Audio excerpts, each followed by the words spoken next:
so good to be with you guys today. How many of you remember the first time that you walked into this office, or the first time you met Zig Ziglar, or the first time that you met the Ziglar family somewhere, right? So I was thinking about that yesterday, and I was thinking, wow, how far we've all come, and just how awesome and wonderful and what an honor it is to carry on this great legacy, right? So what I'm called to is to help small business owners build what I call a phenomenally successful business. So how many business owners do we have in here? All right. Do you remember why you went into business for yourself?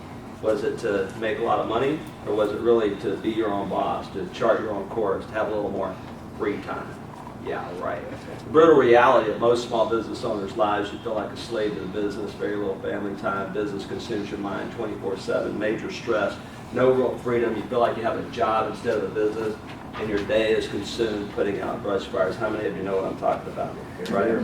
Well, I know what that feels like. Now, I'm originally from L.A., Lower Alabama. Right. Grew up very poor on welfare. In fact, there were 7 kids from Mobile, Alabama, 7 kids crammed in a little 600 square foot shack, and the roof on this house was so bad that every time it rained, we had to get out all the pots and pans to catch the leaks. My mother fed us on $100 a month from the welfare department. Now, I don't care when that was, it just wasn't a lot of money. And when you grow up in an environment like that, what are you likely to turn out like?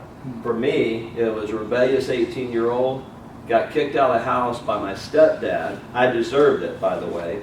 And went to Houston to live with my dad, my real dad, who I'd only met twice in my whole life. He left when I was a year old, didn't even know him. The only thing I knew about my dad, my real dad, was that he was a bad guy and I was just like him, right? How's that, you know, right? And so, again, I deserved it, right? But I get kicked out of the house. I literally had no money, and my buddy and I bum up $39.95 for a Greyhound bus ticket from Mobile, Alabama to Houston, Texas, and I arrived in Houston, Texas with literally a quarter in my pocket. Now the question is, why did I have a quarter? Payphones in Mobile, Alabama at that time were only a dime, but they were a quarter in Texas, right? And there's a reason for that, right? Because Texas bigger, we do everything bigger here, right? You know, that's just the way that it is. But I literally have a quarter in my pocket, and I didn't really know whether my dad, my real dad, who I'd only met twice in my whole life, would actually even be there to pick me up. Well, I became a waiter, and I worked in these places where we did tableside cooking. We did cook steak Diane, bananas Foster, cherries Jubilee, tableside, and you know, it's all flamed at the table, right? Setting stuff on fire inside at that age was pretty cool, let me tell you. But I always wanted to have my own business. I've always been an entrepreneur at heart. When I was a kid, I cut grass and I did whatever I could to make money. And but I didn't have any money really to speak of. I just made enough money waiting tables really to pay the rent. And then I met my wife, Denise Conjet Antoinette Pinella. Now that's Italian. She's from New Jersey, and I'm from where? Lower Alabama. This is going to be a good match, you know. So my dad buys me a pinstripe suit. My wife tells me to keep my mouth shut because I have an accent. But you know what Zig had to say about that, right? He said, if you take an old boy from the South and you take him up north and he stays too long, he's going to come back with an accent. He said, but if you take an old boy from the north and you bring him down south and he stays long enough, he's going to be talking normal, right? So anyway, so I'm up there marrying an Italian family, and when you marry an Italian family, you don't get wedding presents, right? What do you get?